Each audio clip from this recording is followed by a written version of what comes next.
Hey, welcome to the first ever Power and Positivity. I'm Booker, your host, and this is your 2 minutes, 2 times a week thoughts on well being, personal health, mindfulness, and positivity. With it being the start of the new year, it's my favorite time of year. But a lot of times we talk about this time of year resolutions, refinements, and reactions. Maybe you've only talked about the first one in resolutions, right? Maybe you've made these big grandiose plans that you want to change this or that, you want to get into the gym.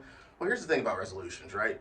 We only hold those for maybe 2 weeks. Some of us might follow through on some of them, but the other ones sort of fall to the wayside. It's something that is very hard for us to keep ourselves accountable to. Let's talk about the other two for a second, though, right? Let's talk about refinements. In your life, every day you have a process, right? You have a routine that you go through. You see certain things and patterns pop up in your life. What about refining those in a way that makes you a better you? What about taking the little things in your life that you don't like and saying, okay, maybe I can make this little change and that little change to help make a better, happier, healthier self? That's not a resolution necessarily.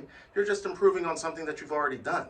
And I think that's a great way to look at it because that's not something that you need to worry about dropping off in 2 weeks. That's something you can actively do every day. But the other part and the other R word that I talked about there was reactions. Reactions I don't think are necessarily good.